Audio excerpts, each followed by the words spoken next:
Salut tous les clasheurs. Alors on se retrouve ce soir pour une nouvelle vidéo. Une vidéo assez particulière que je m'attendais pas à faire dans ma chaîne YouTube, mais bon, pourquoi pas. Donc ce sera une vidéo live GDC. Une GDC qu'on va démarrer donc dans 4 minutes. Pourquoi faire cette vidéo? En fait parce que comme vous pouvez voir, je suis en rouge encore pour l'instant, parce que bon, je suis encore en train de up un peu mon HDV9 avant de me remettre en guerre. Donc vous voyez mon HDV9, tout ça est prêt, donc toute la partie gauche là, il me reste à monter un petit peu tout ça au niveau de l'HDV9 quoi, enfin de l'HDV8. Et après j'ai déjà commencé à créer un Vivi pour la GDC. Je l'ai fait moi-même, ce sera un anti-2 pour commencer, parce qu'on tombera pas forcément sur des gros clans. Et par la suite je me ferai un anti-3, il faudra que je me refasse un Vivi pour le farming aussi. Je sais pas si vous êtes au courant, pour la mise à jour, apparemment ça servira plus trop à rien de sortir les HDV pour le farming et tout, donc je me referai sûrement un Vivi avec l'HDV donc à l'intérieur. Faudra voir comment ça se passe. Donc voilà, on va assister, donc on va assister tous ensemble à la guerre. Il y aura que des attaques en live, et si jamais il y a trop de temps d'attente entre les attaques et tout, on essaiera de faire d'expliquer quelques petits trucs sur Clash of Clans. Peut-être que certains joueurs ne sont pas au courant, par exemple le bug avec le coffret gem pour le récupérer plus vite.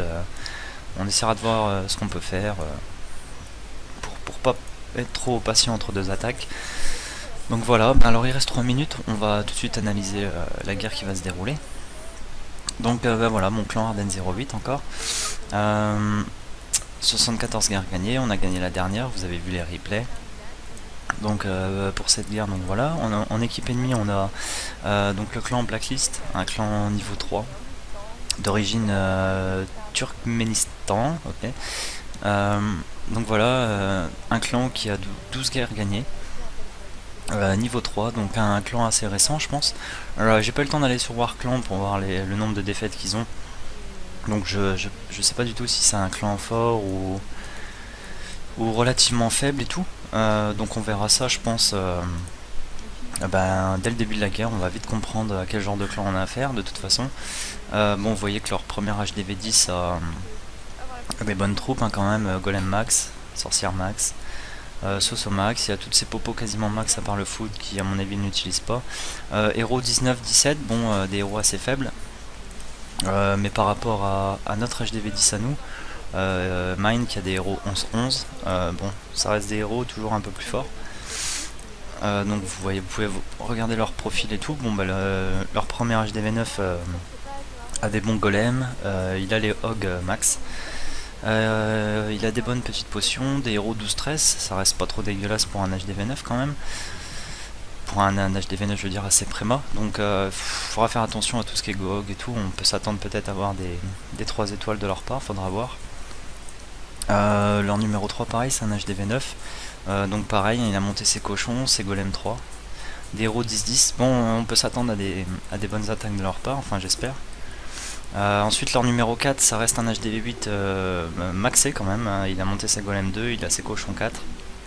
On peut s'attendre à des très belles attaques de sa part, ou des go hype, il a son roi 10. Il a ses potions max, enfin bref c'est un HDV8 maxé. Donc on verra bien ce que ça donne, il a un nombre d'étoiles de guerre qui est assez potable. Leur numéro 5 c'est là que ça commence à partir un peu en cacahuète. Bon, il a juste les drag 3, donc on s'attendra à des attaques drag de sa part. Un roi 3 aussi. Leur numéro 6, donc il affiche des drag 3, c'est pareil, il n'y aura rien d'autre je pense. Leur numéro 7, c'est un HDV8 avec drag 2, donc lui on le sape complètement de la GDC je pense. Leur numéro 8, donc 8 ce sont les HDV7.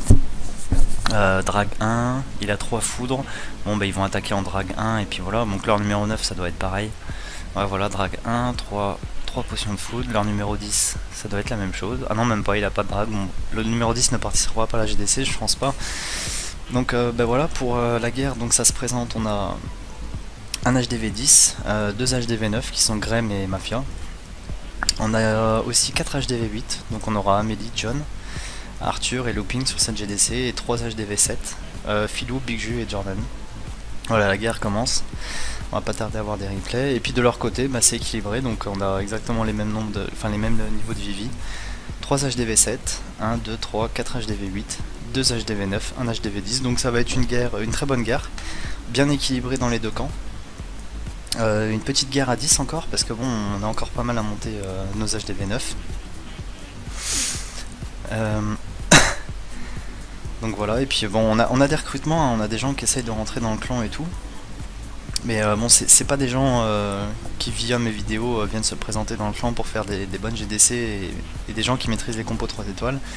C'est des gens qui rentrent dans les clans comme vous pouvez le voir tous les jours dans vos clans, qui n'ont pas du tout des troupes pour GDC, enfin bref, tout ça. On attend impatiemment des gens sérieux qui font des demandes sérieuses dans notre clan pour les accepter, voir ce que ça donnera en guerre, les tester, puis vite passer à des guerres à plus haut niveau, des guerres à 15, 20, 25, 30, des guerres qu'on a déjà fait. Dans le temps, on était un clan qui lançait des guerres à 25, 30. Bon, comme je vous disais, on a eu une paire de membres qui sont partis, donc on essaye de se reprendre, en mieux encore. Donc voilà, la guerre est commencée, on va attendre les replays, donc en voilà 1. C'est parti, on a Amélie qui attaque le 7, donc Amélie HDV8, qui décide d'attaquer un petit peu en dessous, parce que je pense que bah, voilà, Amélie n'a que les dragons. Donc bah voilà, elle commence par lancer 2 foudres sur une anti-aérienne. Le souffleur étant complètement orienté n'importe comment dans ce Vivi. Donc voilà, elle a cassé une anti-aérienne avec ses 2 sorts de foudre et puis le sort de séisme. Et, elle garde donc un sort de rage, donc là elle envoie des dragons en ligne, les dragons aux extrémités qui vont déblayer les bâtiments. Elle garde quelques dragons en réserve pour les relancer en direction des anti-aériennes. Voilà, c'est fait, elle va pas tarder à lancer son sort de rage, je pense. Il faudrait qu'elle le lance assez vite quand même. Ces dragons partent un petit peu en cacahuète. Il y a une anti-aérienne de l'autre côté qui va mourir rapidement par les 2 dragons. Voilà, le sort de rage a pu permettre de détruire la dernière anti-aérienne.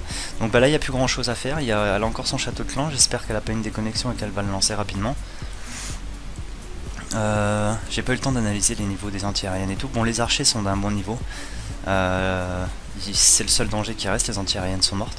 Donc il reste 3 archers, je pense qu'il y en a un qui va mourir rapidement par le dragon là. Voilà, allez, voilà, la tour d'archer meurt, c'est bon, c'est parfait.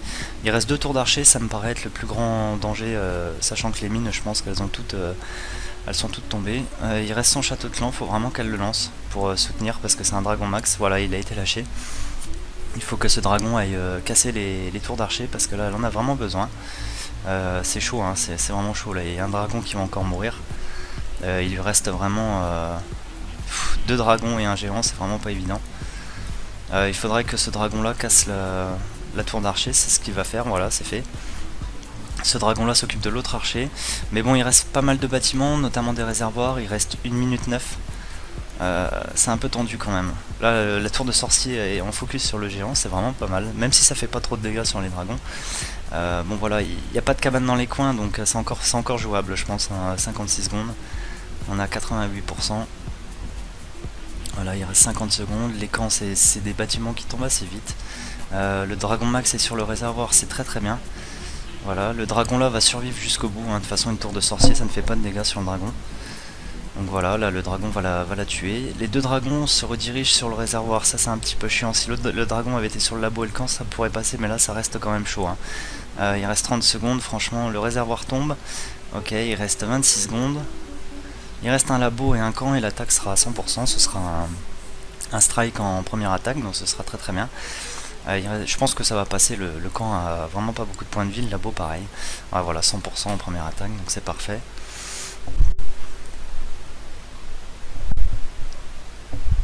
Voilà, donc 100% pour une première attaque sur le 7. Bon, le 7 qui reste assez faible, hein. Donc c'est fait. Il n'y a pas eu d'autre attaque, donc on n'a pas loupé notre attaque. Donc GG Amélie, une belle attaque. Là, t'as bien géré la nouvelle attaque dragon avec les 2 sorts de foudre. Donc pour cette nouvelle attaque dragon, alors on va lui faire un petit GG Amélie quand même. Voilà. Pour cette nouvelle attaque dragon, pour tous ceux qui connaissent pas, il vous suffit d'avoir les 2 sorts de foudre, donc des sorts de foudre niveau max. Voilà, je précise vraiment, il faut les avoir niveau max en HDV8, donc niveau 5. Et le sort de séisme niveau 1, ça passe. Donc avec ça, vous pouvez péter une anti-aérienne. Ensuite, vous pourrez reprendre un sort de rage pour vos dragons, donc ça fera un sort de rage en plus pour eux, pour ceux qui s'occupent des 2 anti-aériennes restantes. Donc voilà, Amélie a donc attaqué le 7. Alors le 7 est un HDV8 qui avait des anti-aériennes niveau, ouais, niveau 6, enfin une niveau 4 pardon, et deux une niveau 5 et une niveau 4, non pardon, alors deux niveau 4, une niveau 5, donc un HDV8 qui était faible. Bon, Amélie y a été tout doucement, et puis bon, c'est passé, ça s'est très bien passé. On va attendre qu'il y ait une deuxième attaque qui se lance. Donc voilà, il nous reste, bon, les HDV7 on est sûr de pouvoir les tripler, hein. Il n'y a aucun danger à louper des HDV7 en guerre à partir du moment où vous avez des Drag 2, même des Drag 1 des fois, et 3 sorts de foudre, ça reste vraiment très simple. Nos HDV7 vont s'occuper de ça. Le seul danger en HDV7, c'est par exemple si vous avez des troupes et que vous jouez pas avec les dragons, là ça peut être compliqué de tomber des HDV7. Si vous connaissez pas les strats, par exemple, il y a la strat avec les ballons, les archers, tout ça c'est des strats qui peuvent tuer des HDV7, mais bon, la valeur sûre c'est les Drag 2, 3 sorts de foudre, et vous faites un carton à chaque fois, c'est obligatoire. C'est même dur de trouver des Vivi qui résistent aux Drag 2 quand on a HDV7. Donc voilà, bon bah c'est tout, il nous restera 3 HDV8 à tomber. On va analyser un petit peu les HDV8, voir ce qu'il nous reste à tomber. Donc là un HDV8 avec des anti-aériennes, donc niveau 5 et niveau 5. Bon bah peut-être un HDV8 qui tombera avec une attaque dragon, on verra bien. Surtout que les réservoirs sont vachement sortis du camp. Normalement les réservoirs faut les mettre devant les anti-aériennes pour que les dragons mettent du temps à détruire les réservoirs, et les anti-aériennes ont le temps de cartonner un petit peu tout ça. Donc un Vivi qui reste un peu bizarre. Je pense qu'une attaque par le sud ici, avec un souffleur qui souffle par ici, et on pète l'anti-aérienne qui est là. Je pense que ça va très vite voler, hein. Il y a le château de clan, il y a 2 tours d'archers qui vont voler aussi. Oui, je pense qu'une attaque dragon par le sud, ça passe vraiment très bien. En plus c'est un HDV8 maxé.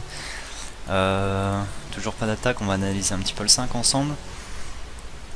Donc le 5, un camp qui est un petit peu en bazar. Bon, il y a beaucoup de petits compartiments, on va dire, aux extrémités, et puis l'intérieur, c'est un truc libre, hein, c'est un accès libre.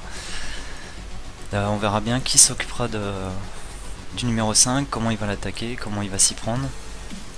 Je crois que c'est Arthur dans notre clan qui se l'est réservé, et il veut le faire en Gohog. On lui souhaite bonne chance, je sais pas trop par où il va attaquer, je sais pas comment il va s'y prendre. Je sais pas où il va mettre ses dragons, je pense qu'il a calculé qu'au milieu il y avait du danger au niveau des bombes.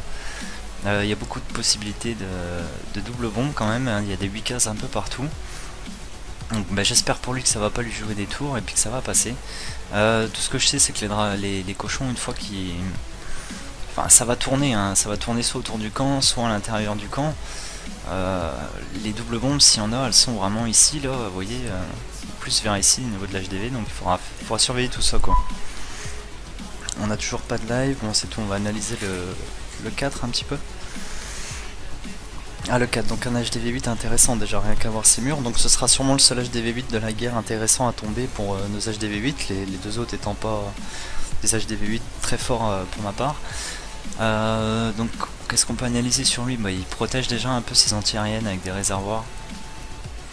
Ouais, vous voyez, ces anti-aériennes sont assez dures d'accès, c'est assez bien protégé, hein.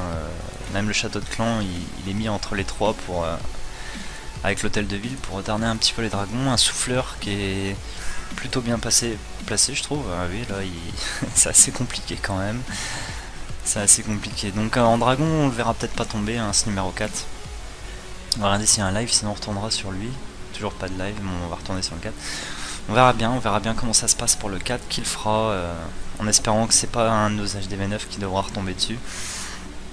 Une petite cabane dans le coin, donc bon, ça, les bâtiments dans les coins, on peut en parler, mais on peut ne pas en parler. On va en parler parce qu'on n'a pas de live. Les bâtiments dans les coins... Ah, on a un live, alors attendez, on reviendra après. Donc c'est Arthur, c'est Arthur, notre numéro 6 qui attaque le numéro 5, donc voilà, un Gohog, hein, comme il l'avait dit. Il a déjà placé, je crois, ses 2 golems, hein, donc il attaque par ici. Il va tuer le roi. Le château de clan est complètement de l'autre côté, alors j'espère qu'il avait pris en compte ça, hein. Voilà, il a envoyé un petit go-wipe, donc 2 golems, des sorciers pour clean. Il envoie son PK qui part en shopping, mais le roi lui par contre part bien dans le camp. Il n'a pas gardé de sorcier, donc je sais pas comment il va faire pour le château de clan. Le château de clan sort, il envoie ses cochons, ça c'est très dangereux, c'est vraiment mal calculé. Le dragon va vite se débarrasser des cochons. Je pense qu'Arthur aurait pas dû s'y prendre comme ça, il aurait dû sortir le château de clan, ça va lui jouer vraiment des défauts. Des tours, pardon. Je pense même que ça pourrait aller sur un fail en Gohog si vous vous occupez pas du château de clan, c'est trop dangereux. Là, le dragon va éliminer voilà, les sorciers. Donc là, le château de clan ne mourra pas, c'est compliqué pour la suite, là, je vais dire. C'est vraiment très compliqué, il n'y a plus de sorciers, le château de clan ne tombera pas, il n'y a pas les troupes pour tuer un château de clan. Le seul moyen de gagner, ce serait de tout péter, sans que le château de clan soit détruit. Alors bon, on lui souhaite que ça marche, là, il n'y a plus de défense. Les sorciers ici vont clean là, mais j'espère pour lui qu'ils vont clean vraiment rapidement. Parce que là c'est très compliqué, il n'y a plus de cochons, le château de clan est sur un golem. Bon, le temps qu'il tombe le golem, ça va peut-être lui faire gagner un peu de temps.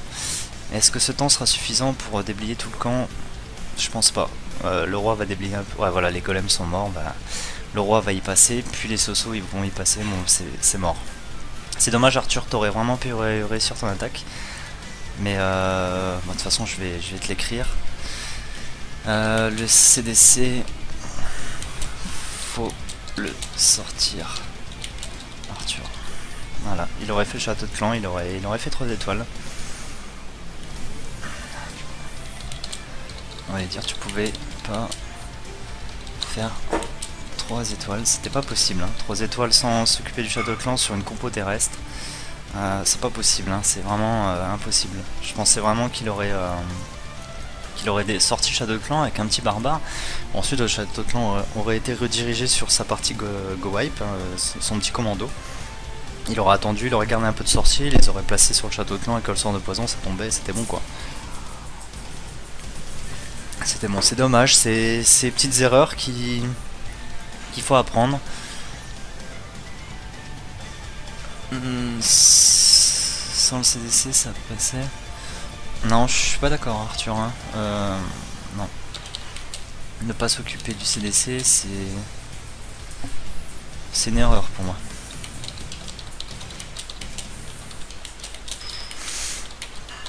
Hop, c'est dommage, c'est vraiment dommage. Ça nous aurait fait 2 HDV8 en moins en début de guerre. Moi, il restera quand même le 5 à reprendre. Le 4 et le 6 à faire encore. Bon, ils ont toujours pas attaqué, donc on va attendre encore un peu. On va attendre encore un peu. Donc là, vous voyez, on a un petit peu... Arthur qui dit qu'il aurait dû attaquer par le CDC, ben voilà, c'était ça la solution en fait. Attaquer par le château de clan. Bon, John, vous voyez, il dit, bon ben le 5, il voulait le faire aussi. Dans notre clan, on a une règle en fait, c'est un petit peu embêtant. Si vous voulez, les premiers arrivés, ben, ce seront les premiers servis.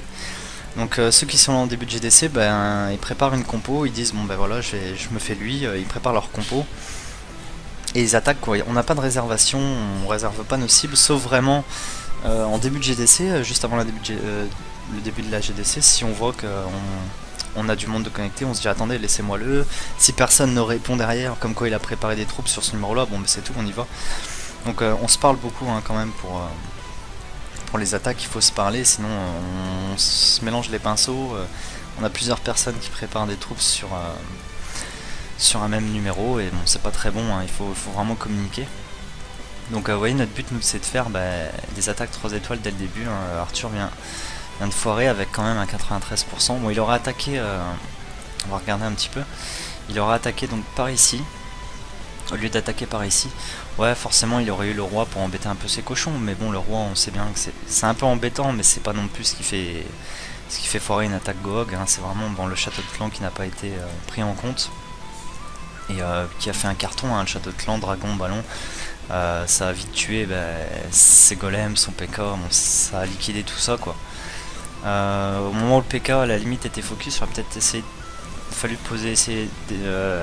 fallu essayer de poser le sort de poison pour le ralentir, le château de clan, pour voir si le PK aurait réussi à nettoyer un peu, mais bon, c'est pas grave, c'est une attaque qui sera reprise, on verra bien. On a un nouveau live, donc John qui attaque le 6 du coup. Donc c'est tout, il avait préparé une attaque dragon sur le 5, il va la mettre sur le 6. John donc qui déblaye par le sud-est comme ça, qui a lancé son roi au nord pour déblayer les bâtiments. Son roi qui reviendra tanker les deux tours d'archer ici. Je trouve que c'est vraiment pas mal d'avoir fait ça. Regardez, le roi il va poursuivre sa route ici, il va tanker un peu les tours d'archer, il a lâché ses dragons.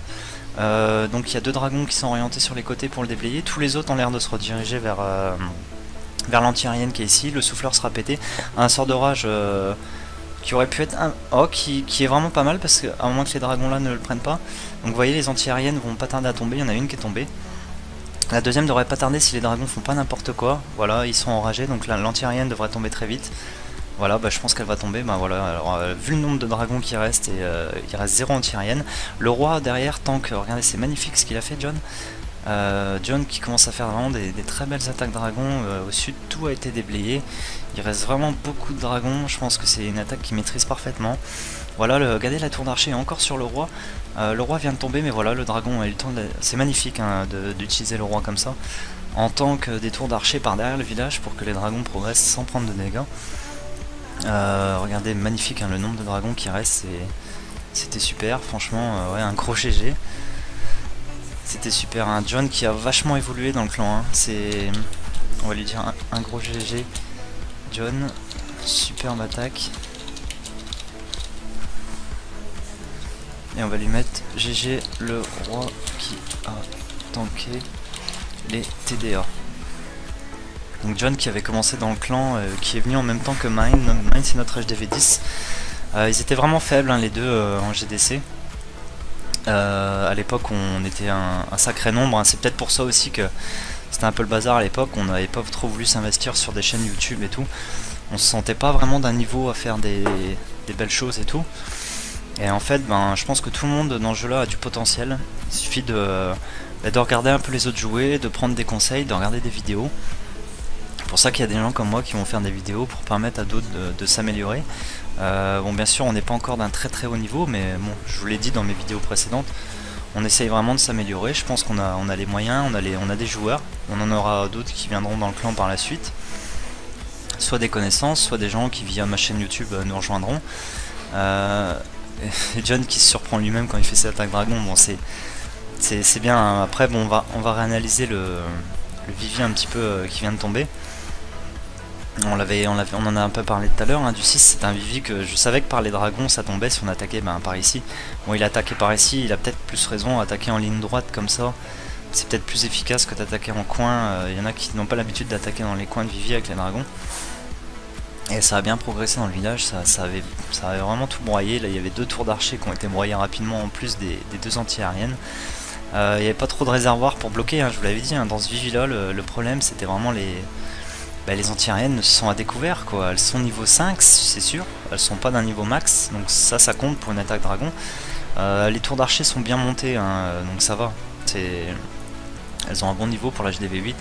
Les tours de sorcier ils s'en foutent un peu, bon voilà, le vivier était compacté en plus pour les dragons, c'est l'idéal.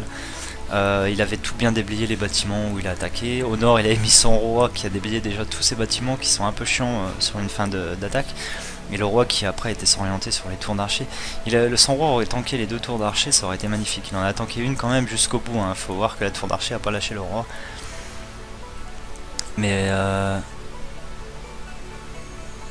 Arthur qui est un peu dégoûté sur l'attaque. Parce que c'est vrai que les Gohog, c'est moi qui les ai fait en HDV8. Personne ne faisait de Gohog, il y avait beaucoup du dragon. Il y en a certains qui nous faisaient des full cochons et tout, mais le Gohog, c'est vrai que c'est une compo HDV8 qui est très bien. Et on a eu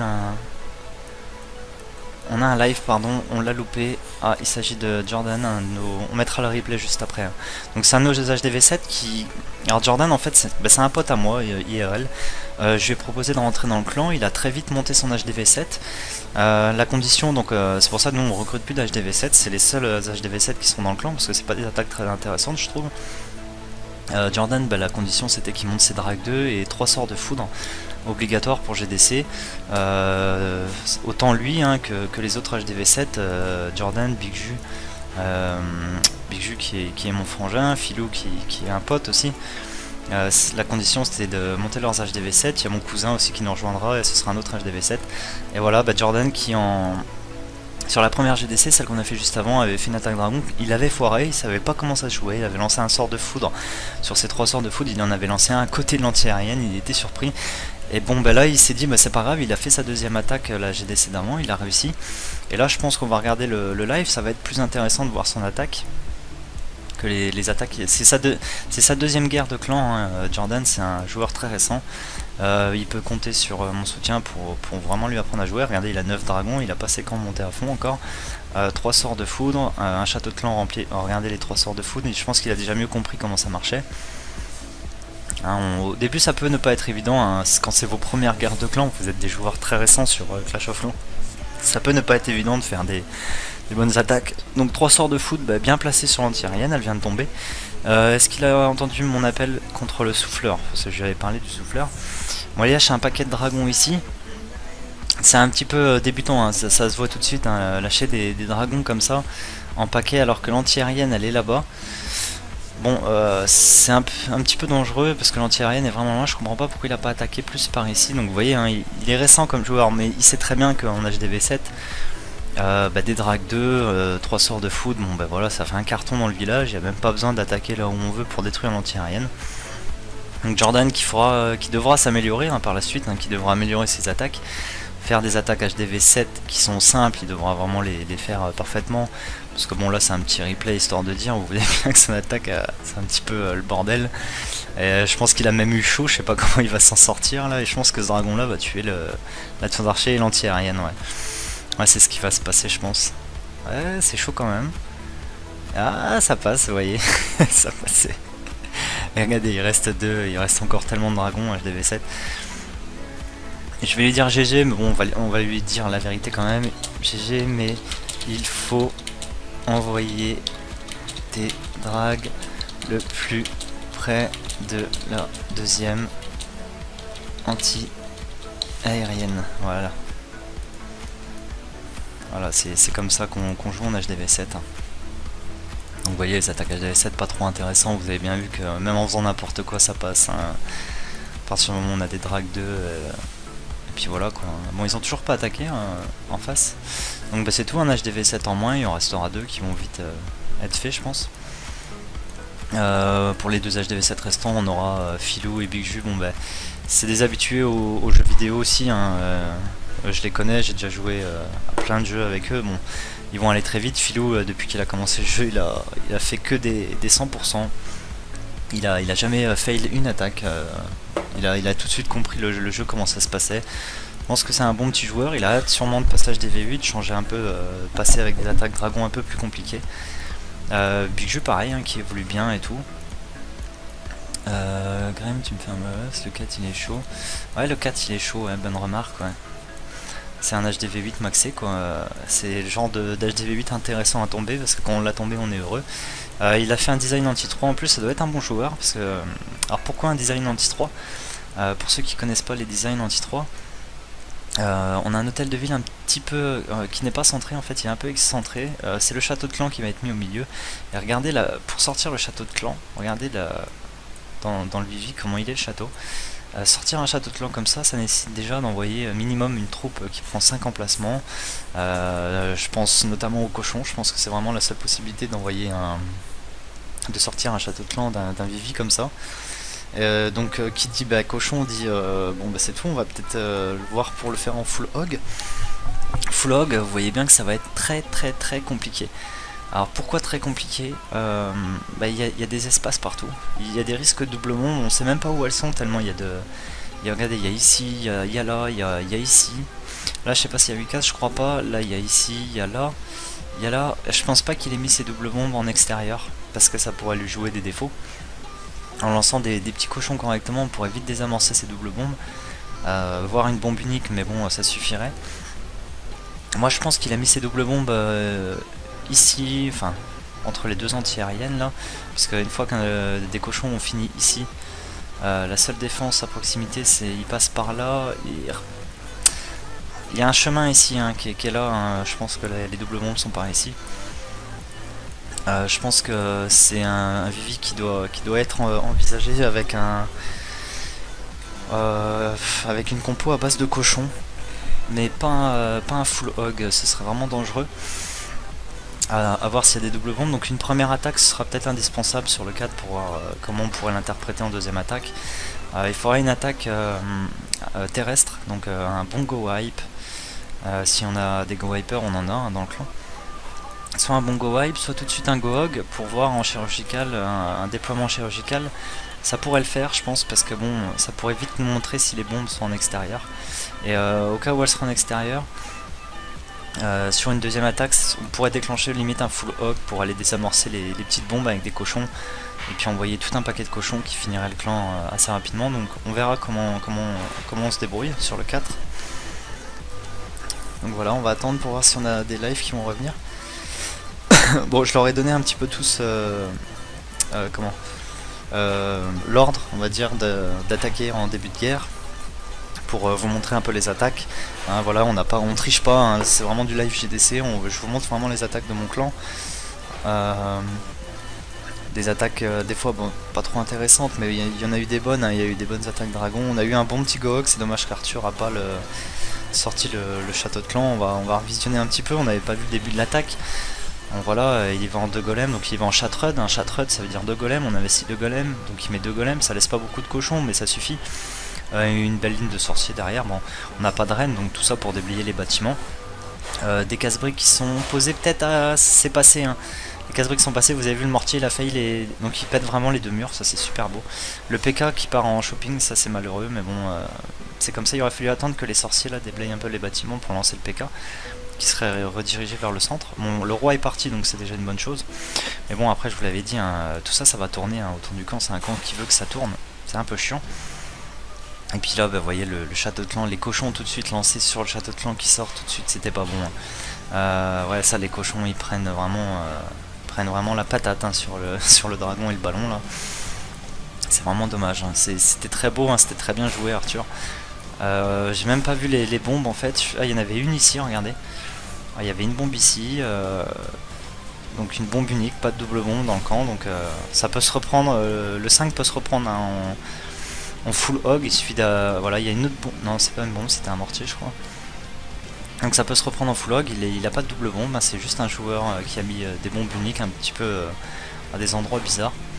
Donc ça peut se reprendre, on va aller voir s'il y a un live. Et ce sera repris dans tous les cas. Voilà, donc on a toujours pas de live, on va attendre un petit peu. Au niveau de nos viviers, bon bah c'est tout, j'avais dit que je montrais pas trop nos viviers, mais bon bah là vu que c'est un live GDC, qu'on va forcément se faire attaquer, on peut peut-être regarder un petit peu les viviers de nos joueurs pour vous expliquer certains trucs. On va commencer par le vivi de Mind. Alors il a mis ce vivi là, il nous en a parlé tout à l'heure, ils veulent tester. Je pense que ça doit être un vivi assez connu et tout. On lui a dit qu'on n'était pas trop chaud, hein. On lui a fait un petit commentaire comme quoi c'était vraiment à portée des troupes comme les géants. Je sais qu'un full géant là-dessus, si ça rentre, ça tourne et il n'y a rien qui les bloque, ça peut amener à un 50% et l'hôtel de ville qui tombe. Donc ça prend un bon 2 étoiles et un pourcentage de dégâts assez élevé, donc on attend de voir. Il veut le test, hein, il veut vraiment le test. On lui a donné la permission de tester ce vivi, on verra bien ce que ça donne. Tous les bâtiments sont protégés au moins par des défenses, donc on verra bien combien il se prend. Bon bah là on a Graham qui nous a fait un anti-3. Il redoute sûrement l'attaque de l'HDV10 sur lui. Donc c'est pour ça qu'il s'est dit pourquoi pas faire un anti-3 vu que c'est le numéro 2. Donc c'est bien joué de sa part. Un château de clan très très bien centré. Je crois que Graham joue au dragon ballon en défense. Regardez une double bombe ici bien placée. Contre une attaque cochon, entre vraiment là si les cochons passent là ils se la prennent vraiment sûr à 100%. Voilà, par contre sa deuxième double bombe, bon, je vois pas de deuxième double bombe, je vois une bombe géante ici et des petites bombes posées un petit peu n'importe où, une bombe géante ici. Bah Graham, si tu regardes le replay et que tu veux suivre mes conseils, je pense que tu devrais regrouper. Ah quoique ouais, regrouper des fois ça peut être bien, mais ça peut surprendre le joueur des fois de voir des bombes géantes, mais elles sont vraiment pas d'un haut niveau, je te conseille de les monter. Surtout que t'as HDV9 et des full hog, tu risques de t'en prendre. Enfin des Gohog, pardon. On a un live tout de suite, on va essayer de le choper. Voilà. Donc c'est une attaque de leur part. Donc c'est notre numéro 9, Big Ju, qui se fait attaquer par leur numéro 9 à eux. Ils ont l'air de vouloir faire du vis-à-vis peut-être. Il met un archer, donc il a détruit une anti-aérienne avec 3 foudres. Il a pris des archers parce qu'il n'a pas assez de place pour prendre 10 dragons je crois, donc il va en profiter pour déblayer les cabanes dans les coins. Big Ju qui joue avec des cabanes et c'est vraiment pas bête de sa part. Sur des attaques à HDV7 ça peut empêcher des 100% des fois. Bon, ça a l'air d'être un joueur, même s'il a les dragons, bon, qui sait jouer, hein. Regardez, il envoie derrière le souffleur, il a pété l'anti-aérienne. Il envoie ses dragons sur l'autre anti-aérienne, ils vont se hâter d'y aller. Donc l'anti-aérienne qui cartonne pas encore les dragons, ça risque d'être dangereux. Mais après, bon, Big Ju, je lui ai dit d'aller chercher un camp sur internet. Peut-être qu'il y a des camps qui, des fois, permettent d'empêcher le 100%. Et là, je pense que les dragons vont un peu tourner. Quoique, il y a ce dragon là qui est là, le château de clan sort, donc l'anti-aérienne va cartonner ce dragon là. Donc là, les dragons ont vraiment pour but de contourner le camp, pardon, et de ne pas aller trop sur l'anti-aérienne. Vous voyez, Big Ju a été chercher un camp sur internet. Donc un joueur qui, voilà, il a l'air de s'investir dans le jeu. Regardez, le château de clan n'est pas encore tombé, voilà, il vient de tomber, et puis bon, malheureusement l'anti-aérienne va tomber parce que voilà, tous les bâtiments là étaient déblayés, il a envoyé son château de clan, bon, ça va finir par un 100%, voilà, c'est une attaque d'HDV7, hein. Donc forcément les attaques HDV7 c'est vraiment pas intéressant, c'est même chiant. C'est dur de trouver des camps qui résistent aux dragons, c'est vraiment, même des dragons 1, vous avez vu, ça clean tout ça à une vitesse affolante.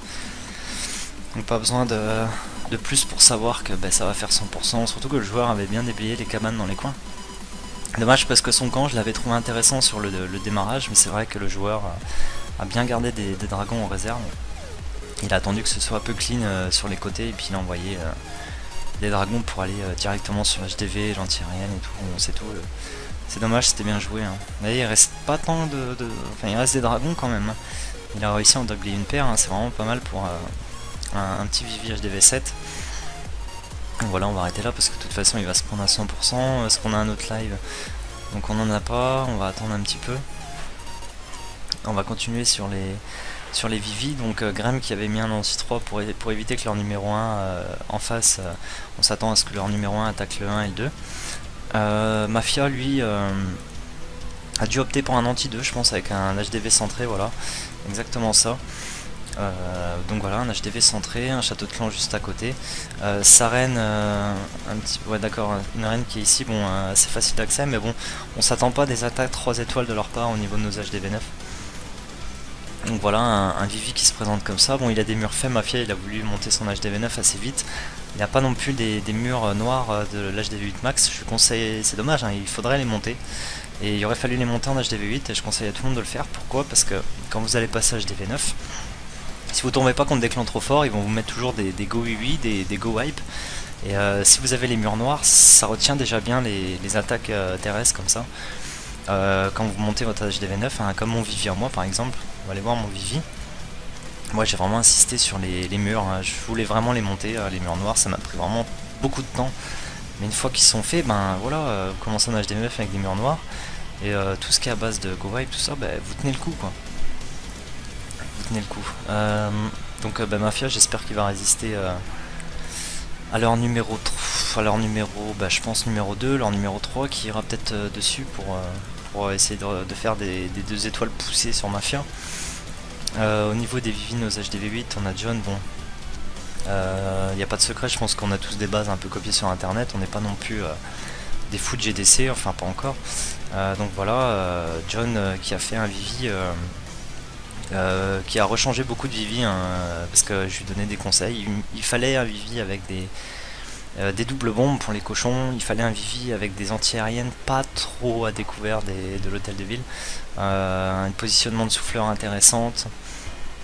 Ça force, on va dire, les dragons à attaquer par là ou par là, et c'est peut-être ce qu'il veut, hein, c'est peut-être ce qu'il attend. Donc il a mis des réservoirs qui tiennent vraiment, qui vont bien résister aux dragons, pour que les anti-aériennes aient le temps. Regardez les anti-aériennes où elles sont placées. C'est assez intéressant, une fois que les dragons ont clean les bâtiments ici, qu'ils avancent ici, pouf, ça y est, ils sont déjà mitraillés par les anti-aériennes. Les réservoirs bloquent un peu le passage. Vous voyez, il n'a pas hésité à les mettre tout autour de ces anti-aériennes.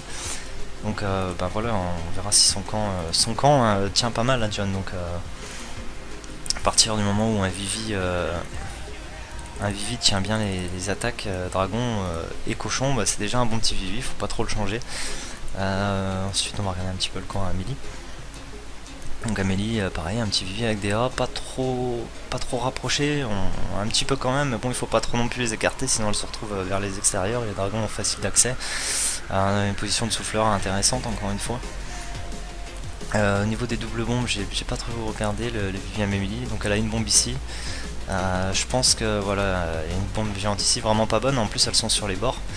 Donc si Amélie regarde ma vidéo par la suite, il faudra qu'elle change ça, parce que quand elle va évoluer et qu'elle arrêtera de se faire attaquer par des dragons mais par des full cochons, quelqu'un qui attaque en full cochon se régale. Surtout qu'un full cochon, une fois qu'il arrive là, bon ben, s'il passe dans la bombe et tout, ça se soigne assez rapidement. Mais ça se désamorce vraiment bien, les bombes à Amélie là, elles se désamorcent vraiment facilement. En deuxième attaque, un full hog ça passe à 100%, parce que bon, les trois bombes géantes sont en extérieur, là c'est facile à désamorcer. Donc Amélie, bah c'est tout, si tu mates cette vidéo, il faudra changer de Vivi par la suite dès que tu commences à évoluer, parce que bon, contre les dragons, ton Vivi a l'air de tenir, après il faudra voir par la suite. On a toujours pas de live, on va regarder un petit peu le Vivi d'Arthur. Donc voilà, Arthur, une double bombe indirect pour les attaques cochons, parce qu'il est en HDV8, puis ça commence à évoluer bien son HDV8, donc il veut peut-être... il a mis un design anti-3, et je pense qu'il a trouvé ce Vivi sur internet. Ouais, un anti-3, parce qu'en HDV8 c'est bien d'avoir des anti-3. Vous allez vous prendre 2 étoiles en HDV8, franchement c'est très bien, hein. Franchement si vous prenez 2 étoiles, mais contrer l'adversaire et éviter un 3 étoiles, ça c'est super de faire ça en HDV8, comme ce serait super de le faire en HDV7, mais c'est limite impossible. Donc il a des doubles bombes, il a fait une deuxième double bombe composée d'une bombe géante avec les petites bombes, donc ça c'est vraiment excellent. Des anti-aériennes pas trop rapprochées, mais qui fight, même limite où les dragons sont en extérieur, un peu rapprochés des remparts, ils sont allumés. Ça a l'air d'être un très bon Vivi. Donc voilà, on verra bien ce que ça donne aussi. Je l'aime bien, hein, parce que même quelqu'un qui fait un go wipe, qui va chercher un 2 étoiles, qui va chercher la HDV, on s'en fiche, hein, vraiment. S'il peut éviter de se prendre 3 étoiles, c'est un très bon Vivi. Looping, c'est un joueur que je suis en train d'analyser, je le connais vraiment pas trop. Donc là je regarde son Vivi, bon bah déjà à première vue j'aime pas trop, parce qu'il y a des anti-aériennes vraiment rapprochées, et puis elles sont pas protégées par des réservoirs, enfin pas trop. On a des réservoirs qui sont beaucoup à l'extérieur, quoique le temps que les dragons allument le réservoir, l'anti-aérienne commence déjà à cartonner. Donc ouais, ça peut être intéressant. Et au niveau des bombes géantes, on a des petites bombes un peu ici, on a une double bombe qui est là, mais vraiment en extérieur, donc facile à désamorcer. Une petite double bombe là, bon, je pense qu'il se fait vachement attaquer en dragon, donc il faudra voir ce que ça donne contre les attaques dragons, ce Vivi. Puis bah voilà, nos HDV7 qui ont essayé d'aller trouver... on a vu le Vivi de Bijou, des Vivi qui peuvent résister, on sait qu'on peut trouver des Vivi qui peuvent résister. Regardez Philou qui s'est fait genre un souffleur ici, donc si les dragons attaquent par là, il essaie de mettre un Vivi, comme quoi si les dragons arrivent ici, bah, ils tournent directement là, et puis ils tournent, enfin vous voyez, on a vraiment essayé de faire tourner les dragons, parce qu'on sait très bien qu'une anti-aérienne va sauter. Il a mis les archers au milieu pour que les archers cartonnent si les dragons ont le malheur de tourner. Des cabanes dans les coins forcément pour essayer d'éviter les 100%, donc vraiment des bons joueurs, hein, Big Ju et Philou, qui ont l'air de vraiment s'acharner dans les GDC à évoluer très vite. Jordan, un petit Vivi, je pense pas qu'il... Vous voyez, 3 cabanes dans les coins, des anti-aériennes très faibles, hein, on en a une là, l'autre est ici, bon elles sont faciles d'accès, le souffleur je sais pas si... bon il est là, donc en attaque dragon, ben voilà, on pète cette anti-aérienne là, on attaque par ici et puis c'est fini quoi. C'est pas un Vivi vraiment recherché. Je lui conseillerais peut-être d'aller rechercher un Vivi sur internet, d'essayer de trouver des Vivi qui résistent, on peut en trouver. Ça passera pas sur toutes les attaques, mais si on peut gagner une attaque HDV7 et puis permettre limite à un HDV8 de retourner sur un de nos HDV7, c'est déjà ça de fait. Donc tout est mis en place, hein, dans notre clan pour gagner les GDC. C'est pareil au niveau des défenses, on a pour ordre chaque joueur bien sûr a un message à mettre en défense pour savoir ce qu'il veut, mais on joue vachement avec des dragons, des molosses et des ballons, hein. C'est vraiment les troupes qui résistent au poison, on va dire. Au niveau des points de vie, le dragon ne meurt pas avec un poison, le molosse ne meurt pas avec un sort de poison, sachant que le molosse retarde vachement l'arène lors d'une attaque, Mine, je pense qu'il met des molosses parce qu'il se dit bah, en face, si le joueur a des héros assez élevés, donc là il a vu que l'HDV10 avait des héros peut-être plus élevés que lui, il s'est dit en mettant un molosse max dans Shadow Clan, ça va retarder la reine, ça va retarder un petit peu les sorciers, donc si ça retarde, plus on retarde, plus ces TDE, tout ça vont faire le job et éviter donc à l'attaque de l'adversaire de se retrouver sur son HDV. Donc tout ça, ça sera à voir. Puis tous les autres joueurs, donc mettre les HDV8, c'est souvent dragon, ballon, max. Hein, on met toujours des troupes max en défense. Hein, il faut jamais mettre des troupes pas max. Faut jamais faire une technique. Bon, ben, le 8 tu mets pour le 9 tu mets pour le 10. Non, non, non. Vous prenez les joueurs comme Grem, Mind et puis Mafia, hein, les HDV 9 et 10. Vous leur dites de s'occuper des dragons max et des molosses max entre eux, de se mettre les meilleures troupes possibles. Et tout le reste, les HDV8 par exemple peuvent participer, hein, on a 4 HDV8 donc ils peuvent mettre les ballons max, hein, s'ils ont les ballons 5 ça passe niveau 6 vu qu'on est un clan niveau 6, donc voilà, il faut pas hésiter à s'optimiser à fond, même pour les GDC, hein, il faut vraiment prendre des troupes max pour attaquer, hein, il faut être patient des fois, vu qu'on n'est pas encore trop dans le clan, enfin vu que c'est des guerres à 10, c'est pas évident, on essaye de donner hein, tout ce qu'on peut, vous voyez on est 20. On veut se développer, donc il nous reste 30 places dans le clan pour l'instant. Donc voilà, c'est important, c'est vraiment important que tout le monde participe pour les GDC, tout ça. On va attendre un petit peu, voir s'il y a encore des lives ou pas, on va peut-être leur demander. Hop, y a-t-il encore des attaques de prévues? Sinon ce qu'on fera, si on voit qu'il n'y a plus trop d'attaques, sur ma prochaine vidéo, bah, je pense que je reprendrai cette guerre là. J'essaierai de vous faire un replay 3 étoiles, donc pas des attaques qu'on vient de voir, plutôt si on arrive à mettre les 3 étoiles sur HDV9, je pense que je ferai un replay. Ou sinon je ferai une vidéo recap de GDC en vous montrant les attaques qu'on n'a pas vues. Je vais juste regarder à combien de temps on est pour la vidéo. On a 45 minutes, ça fait déjà une grosse vidéo, donc on va arrêter là je pense. Hein, on aura vu un peu de live, on aura parlé et tout, donc c'était intéressant cette vidéo.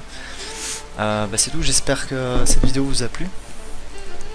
N'hésitez pas à mettre des commentaires hein, comme d'habitude, à mettre des likes, à vous abonner si jamais la chaîne vous intéresse. Et puis bah, on se retrouvera très vite, hein, je pense pour une autre vidéo. J'aurais pas parlé du bug de la gembox hein, pour récupérer le coffret gem au plus vite. Pour ceux qui connaissent pas, je pense que je ferai une prochaine vidéo rapidement. On en parlera rapidement, c'est un bug qui va très vite à comprendre. Et donc voilà, bon, bah, c'est tout. Je vous dis à bientôt pour une nouvelle vidéo et merci tout le monde de me suivre.